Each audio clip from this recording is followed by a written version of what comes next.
Welcome back to BCN news. కార్మికులకు ఎల్లప్పుడూ అండగా ఉన్న ఏకైక పార్టీ వైసీపీ అని మాజీ డిప్యూటీ సీఎం అంజద్ భాష పేర్కొన్నారు. వైఎస్ఆర్ టీయూసీ ఆవిర్భావ దినోత్సవ వేడుకలు శనివారం కడపలో ఘనంగా నిర్వహించారు. నగరంలోని వైసీపీ కార్యాలయంలో నిర్వహించిన వేడుకల్లో మాజీ మేయర్ సురేష్ బాబు, పాకా సురేష్తో కలిసి ఆయన పార్టీ జెండాతో పాటు వైఎస్ఆర్ టీయూసీ జెండాను ఎగురవేశారు. ప్రభుత్వం స్పష్టంగా ఏప్రిల్ 15 దాకా ఏ విధంగా గస్తీ నిర్వహించాలి, ఏప్రిల్ 15 నుంచి జూన్ 15 దాకా బ్యాన్ పీరియడ్లో ఏమి ఏర్పాట్లు చేయాలి, జూన్ 15 నుంచి పూర్తి స్థాయిలో రక్షణ వ్యవస్థ ఏర్పాటు చేయబోతున్నారు. మ్యారిటైమ్ బోర్డు, ఫిషరీసు, అదేవిధంగా కోస్టల్ మెరైన్ పోలీసు అందరూ కూడా 2 కోట్ల రూపాయలతో గతంలో ఈ జిల్లాకు బోట్లు ఇచ్చి అవన్నీ వాడక రిపేర్లు ఉంటే దానికి 2 కోట్ల రూపాయలతో మొత్తం రిపేర్లు చేసి జూన్ 15 కల్లా రెడీ చేసి మత్స్యకారులు ఎవరైతే నిర్ణయించుకుంటారో వారికే అప్పచెప్తాం. మత్స్యకారుల యొక్క committee, fisheries, marine police, maritime board, జిల్లా కలెక్టర్, ఎస్పీ గారు అందరి ఆధ్వర్యంలో మన నెల్లూరు జిల్లాలోనే మొదటి కట్టడి చేయాలి. ఇక్కడ చేస్తేనే దాటుకొని ఒంగోలు, బాపట్ల, కాకినాడ వరకు పోతున్నారు వాళ్ళు ఆ కారైకల్ బోట్స్. అందువల్ల దాని మీద చాలా స్ట్రాంగ్గా ఒక ఇది చేయాలనేటువంటి ఆలోచనతో ప్రభుత్వం మొత్తం అన్ని టీం పంపించారు, మాట్లాడారు. జిల్లా కలెక్టర్ గారు, ఎస్పీ గారు, fisheries department, maritime board chairman అందరం కలిసి జూన్ 15 నాటికి పూర్తి స్థాయి ఒక రక్షణ వ్యవస్థను ఏర్పాటు చేయాలి. టెంపరీగా ఏప్రిల్ 15 దాకా ఆల్రెడీ స్టార్ట్ చేశారు, తిరుగుతున్నారు. ఒక బోట్ను కూడా పట్టుకున్నారు. త్వరలోనే మత్స్యకారుల యొక్క ఎవరైతే ఉన్నారో వాళ్ళతో జిల్లా యంత్రాంగం సమావేశం అవుద్ది. హార్బర్ది కూడా చైర్మన్ గారు చెప్పారు 3 నెలల్లో పనులన్నీ పూర్తి చేసి. ఇప్పుడు ఆ హార్బర్ గురించి మాట్లాడే నాయకులు రామిరెడ్డి ప్రతాప్ రెడ్డి అసలు మట్టి రోడ్డు వేసా ప్రతాప్ రెడ్డి నువ్వు హార్బర్కి, అసలు మట్టి రోడ్డు వేసావా హార్బర్కి? మా చైర్మన్, మా మంత్రి గారు తెలుగుదేశ ప్రభుత్వం వచ్చాక హార్బర్కి మేము తీసుకొస్తే వచ్చి రోడ్లకి బ్యాలెన్స్ 22 కోట్లు ఇచ్చిపోయారు. ప్రతాప్ రెడ్డి మాట్లాడుతున్నాడు గోవర్ధన్ రెడ్డిని పెట్టుకొని హార్బరు రోడ్డు ఇలా కనీసం వాళ్ళు హార్బర్లోకి వచ్చేదానికి బ్రిడ్జి గట్ల.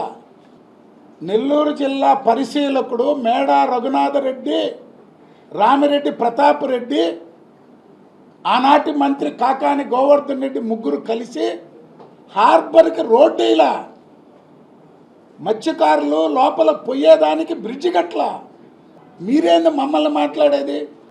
మేము వచ్చి శాంక్షన్ ఇచ్చి ఇప్పుడు పూర్తి చేస్తున్నాం. అన్నీ చేసి మా వాళ్ళని పెట్టి సౌత్ ఇండియాలోనే ఒక మోడల్ ప్రాజెక్ట్ జువల్దిన్ని ఫిషింగ్ హార్బర్. అది ఎవరిది? మాది. మేము తెచ్చాం. మా ఘనత, మా చంద్రబాబు నాయుడు గారు, మా వెంకయ్య నాయుడు గారు ఇచ్చినవి. మీరెవరే మాట్లాడేదానికి? కాంట్రాక్టులు చేసుకొని దోచుకున్న మీరు మా ప్రభుత్వం గురించి, మా నాయకుల గురించి మాట్లాడారు.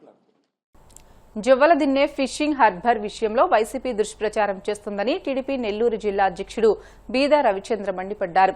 మత్స్యకారుల గురించి మాట్లాడే అర్హత వైసీపీ నేతలకు ఎక్కడుందని ప్రశ్నించారు. సుదీర్ఘకాలం పాటుగా మత్స్యకారుల గురించి వైసీపీ పట్టించుకోలేదని అన్నారు.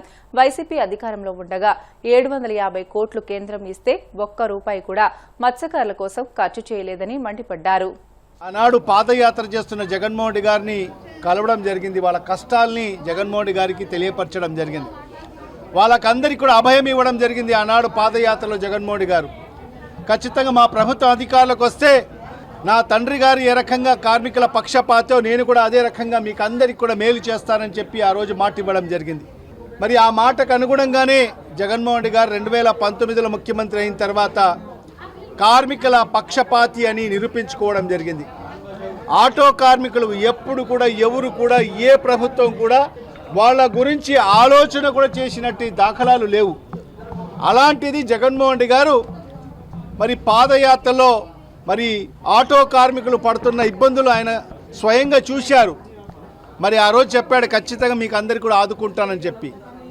మరి అందుకే ఆయన ముఖ్యమంత్రి అయిన తర్వాత ప్రభుత్వం అధికారంలోకి వచ్చిన తర్వాత ఆటో కార్మికులకు ప్రతి సంవత్సరం ఎఫ్సీల కోసం అయితేమి మరి దానికి చాలా ఇబ్బంది పడుతున్నారని చెప్పి ఏటా 10,000 రూపాయలు మరి ఆటో కార్మికులు ఇచ్చిన ఏకైక వైఎస్ఆర్ వాహనమిత్ర అని చెప్పి ఇచ్చిన మొట్టమొదటి ప్రభుత్వం జగన్మోహన్ రెడ్డి గారి ప్రభుత్వం. అదేవిధంగా సంఘటిత అసంఘటిత కార్మికులకు అందరికీ కూడా మేలు చేసిన ప్రభుత్వం జగన్మోహన్ రెడ్డి గారి ప్రభుత్వం. మరి ఈ సందర్భంగా అనేక కార్మికులకు అందరూ కూడా ఈరోజు వైఎస్ఆర్ టీయూసీలో సభ్యులుగా ఉన్నారు. మరి వాళ్ళకందరికీ కూడా ఆవిర్భావ దినోత్సవ శుభాకాంక్షలు తెలియజేసుకుంటున్నాను. ఖచ్చితంగా మీకు ఎప్పటికీ వైఎస్ఆర్ కాంగ్రెస్ పార్టీ అండగా ఉంటుంది. మీ సమస్యలు ఎప్పుడు మా దృష్టికి తీసుకొచ్చిన మా జిల్లా అధ్యక్షుడు జాషువా గారు ఉన్నారు, నగర అధ్యక్షుడు నాగరాజు గారు ఉన్నారు. మరి అదేవిధంగా వైఎస్ఆర్ టీయూసీకి సంబంధించిన కమిటీ సభ్యులందరూ కూడా ఉన్నారు. మీకు ఏ సమస్య వచ్చినా కూడా, కార్మికులకు ఏ సమస్య వచ్చినా కూడా మా జిల్లా మరియు నగర అధ్యక్షుల దృష్టికి తీసుకెళ్ళండి, మా దృష్టికి తీసుకురండి. ఖచ్చితంగా మీకు వైఎస్ఆర్ కాంగ్రెస్ పార్టీ ఎల్లవేళలా అండగా ఉంటుంది, దండగా ఉంటుందని చెప్పి కూడా ఈ సందర్భంగా మీకు అందరికీ కూడా తెలియజేసుకుంటూ మరొక్కసారి వైఎస్ఆర్ టీయూసీ ఆవిర్భావ దినోత్సవ అందరికి కూడా శుభాకాంక్షలు తెలియజేసుకుంటూ సెలవు.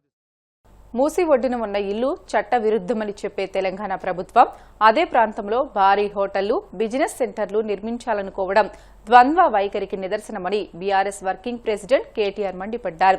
మూసి ప్రాజెక్టు పేరుతో లక్షలాది ఇళ్లను కూల్చివేయడానికి దాదాపు 3,000 ఎకరాల భూమిని సేకరించి కార్పొరేట్ కంపెనీలకు అప్పగించడానికి ప్రయత్నం జరుగుతుందని ఆరోపించారు. తెలంగాణ భవన్లో నిర్వహించిన మీడియా సమావేశంలో ఆయన మాట్లాడుతూ రేవంత్ రెడ్డి కుంభకోణాలు, అవినీతి గురించి ప్రశ్నిస్తే బెదిరింపులకు దిగుతున్నారని ఆగ్రహం వ్యక్తం చేశారు. శ్రీ హరీష్ రావు గారు ఈ రాష్ట్ర ప్రభుత్వంలో నెంబర్ 2 గా ఉన్న మంత్రి గారి స్కామ్ ను, ఆయన కుటుంబానికి సంబంధించిన కంపెనీ ఎంత దారుణంగా నిబంధనలను ఉల్లంఘించి అక్రమ మైనింగ్ కు పాల్పడ్డ విషయాన్ని ఆధారాలతో సహా, అది కూడా ప్రభుత్వమే ఇచ్చిన డాక్యుమెంట్లతో సహా బయటపెట్టేసరికి ముఖ్యమంత్రి గారు, ప్రభుత్వం ఒక్కసారిగా బిత్తరపోయింది, ఒక్కసారిగా కలవరపడ్డది. మేము అడిగిందేంది? అక్రమ మైనింగ్ కు పాల్పడ్డ ఇతర సంస్థల మీద ఏ చర్యలైతే తీసుకున్నారో, ఎట్లా వారిని చట్ట ప్రకారం జైలుకు పంపారో, మరి రాఘవ కన్స్ట్రక్షన్స్ విషయంలో ఎందుకు అట్లా చేయడం లేదు? ఏ కారణం చేత? మంత్రి గారి కంపెనీ కాబట్టా, లేకపోతే ఇందులో ముఖ్యమంత్రి వాటా ఉన్నది కాబట్టా? ఏ కారణం చేత మీరు యాక్షన్ తీసుకోవట్లేదు అని చెప్పి ఆధారాలతో సహా మొత్తం వాస్తవాలని శాసనసభాపక్ష ఉపనాయకుడు హరీష్ రావు గారు బయటపెడితే, నిన్న ముఖ్యమంత్రి గారు వచ్చి 2 విషయాలు ఒప్పుకున్నారు. ఒకటి, అక్రమం జరిగింది వాస్తవం అని ముఖ్యమంత్రి గారే స్వయంగా ఒప్పుకున్నారు. కానీ దీన్ని బయటపెట్టింది మీరు కాదు, మా ప్రభుత్వమే బయటపెట్టింది అని చెప్పి మళ్ళీ ఎదురుదాడికి దిగినారు. ఇంకొక మాట కూడా ఒప్పుకున్నాడు ఆయన, అక్రమాలు జరిగింది వాస్తవమే, కానీ రాఘవ కన్స్ట్రక్షన్స్ పొంగులేటి శ్రీనివాసరెడ్డి గారి దూర బంధువులంట. మరి భార్య, కొడుకు, తమ్ముడు దూరపు బంధువులు అని చెప్పి రాష్ట్రంలో ఎవరికి తెలియదు, ఒక ముఖ్యమంత్రి గారికే ఇట్లాంటివన్నీ కూడా కొత్త కొత్త విషయాలు ఆయనే కనిపెడతా ఉంటారు. ఆయనకు చాలా విషయాలు తెలుసు, అందమైన విషయాలు. తెలంగాణ రాష్ట్రానికి మొత్తం భారతదేశంలోనే సముద్ర తీరం లేని ఒకే ఒక్క రాష్ట్రం తెలంగాణ అని చెప్తాడు. 19 రాష్ట్రాలకు సముద్ర తీరం లేదన్న విషయం బడిపోయే చిన్నపిల్లగాన్ని అడిగినా చెప్తాడు. నిన్న ముఖ్యమంత్రి గారు చెప్పిన మాట ఎంత హాస్యాస్పదంగా ఉందంటే, సొంత భార్య, తన కొడుకు, తన తమ్ముడు, తన మరదలు, నిన్న మొన్నటిదాకా ఈయనే చైర్మన్ ఈ కంపెనీకి, 2020-22 దాకా ఈయనే చైర్మన్ ఈ మంత్రి గారు. వాళ్ళ ముఖ్యమంత్రి గారు నిన్న వచ్చి ఎదురుదాడి చేస్తుంటే మాకు అర్థమైంది ఒకటే, రాఘవ కన్స్ట్రక్షన్స్ మీద ఎందుకింత ప్రేమ ముఖ్యమంత్రి గారికి అని చెప్పి మేమందరం కూడా నిన్నంతా అధ్యయనం చేసినాం. వాస్తవం ఏంది అంటే, ముఖ్యమంత్రి గారికి కూడా ఈ పాపంలో వాటా ఉంది. కొడంగల్ లిఫ్ట్ ఇరిగేషన్ ప్రాజెక్టులో పొంగులేటి శ్రీనివాసరెడ్డి గారి కంపెనీ కట్టబెట్టిందే ముఖ్యమంత్రి గారు. అట్లాగే ఇవాళ ఈ రాష్ట్రంలో 1 కోటి ఎకరాలు నిషేధిత జాబితాలో పెట్టి భూదందాలు, ల్యాండ్ స్కామ్లు ఇవన్నీ చేస్తున్న దానిలో ముఖ్యమంత్రి గారు, ఆయన అనుయాయులు, ఆయన చుట్టూ ఉండే దండుపాలెం బ్యాచ్ వాళ్ళ పాత్ర కూడా ఉంది. కాబట్టే పొంగులేటి శ్రీనివాసరెడ్డిని వెనకేసుకొచ్చి ఇవాళ సభాసంగం వేయకుండా ఇష్టం వచ్చినట్టు ఎదురుదాడి చేసే ప్రయత్నం ముఖ్యమంత్రి చేస్తా ఉన్నాడు. 2.5 ఏళ్లుగా ఎదురుదాడి తప్ప, 2.5 ఏళ్లుగా పనికిమాలిన కమిషన్లు, పనికిమాలిన కేసులు తప్ప ప్రజలకు పనికొచ్చే ఒక్క పని చేసిండా ఈ ముఖ్యమంత్రి? ఆలోచించమని చెప్పి నేను కోరుతా ఉన్నా. ఇవాళ మా డిమాండ్ ఒకటే, స్పష్టంగా అడుగుతా ఉన్నా మీ ముఖ్యమంత్రిని, ఈ ప్రభుత్వాన్ని, తప్పు చేయకపోతే భయం ఎందుకు? మీ మంత్రి గారు తప్పు చేయకపోతే, మీ మంత్రి గారి కుటుంబానికి సంబంధించిన సంస్థ మేము ఏదైతే ఆధారాలతో సహా బయట పెట్టామో అక్రమ మైనింగ్ కు పాల్పడ్డారని ఎందుకు వారి మీద చర్యలు తీసుకోవట్లేదు? చట్ట ప్రకారం 2వ నోటీస్ ఇస్తే సంవత్సరం జైలు శిక్ష పడాలా, మరి ఎందుకు మంత్రి గారి కుటుంబాన్ని కాపాడే ప్రయత్నం చేస్తున్నారు? నిన్న ఒక ఆయన మంత్రి గారు లేచి అంటాడు, ఇది కేవలం 4 లక్షల రూపాయల ముచ్చట అని చెప్తున్నాడు ఒక ఆయన, మైనింగ్ శాఖ మంత్రి. సిగ్గుపడాల మైనింగ్ మంత్రి. వార్తలు ముగించే ముందు ముఖ్యాంశాలు మరొకసారి. మంగళగిరిలో ఘనంగా తెలుగుదేశం పార్టీ 44వ ఆవిర్భావ దినోత్సవ వేడుకలు. సామాన్య కార్యకర్తలను, వెనుకబడిన వర్గాలను చట్టసభలకు పంపించిన ఘనత టీడీపీకే దక్కుతుందన్న సీఎం చంద్రబాబు. రికార్డులు సృష్టించాలన్నా, వాటిని తిరగరాయాలన్నా అది ఒక్క టీడీపీతోనే సాధ్యమన్న మంత్రి లోకేష్. దేశ రాజకీయాల్లో చెరగని ముద్ర వేసిన ఏకైక ప్రాంతీయ పార్టీ టీడీపీ అని స్పష్టం. రాజధాని అమరావతిని చంద్రబాబు అప్పుల కుప్పగా మార్చారన్న మాజీ మంత్రి పేర్ని నాని. కాంట్రాక్టర్ల దోపిడీ కోసం దీనిని ఒక ఏటీఎంలా వాడుకుంటున్నారని ధ్వజం. సీఎం రేవంత్ రెడ్డి కుంభకోణాలు, అవినీతి గురించి ప్రశ్నిస్తే బెదిరింపులకు దిగుతున్నారు. ఆగ్రహం వ్యక్తం చేసిన బీఆర్ఎస్ వర్కింగ్ ప్రెసిడెంట్ కేటీఆర్. ఇవి ఇప్పటివరకు బులెటిన్లోని అప్డేట్స్. మరిన్ని వార్తల కోసం BCN digital YouTube channel, Facebook పేజీని ఫాలో అవ్వండి. అప్డేట్ వార్తల కోసం ప్లీజ్ డూ సబ్స్క్రైబ్.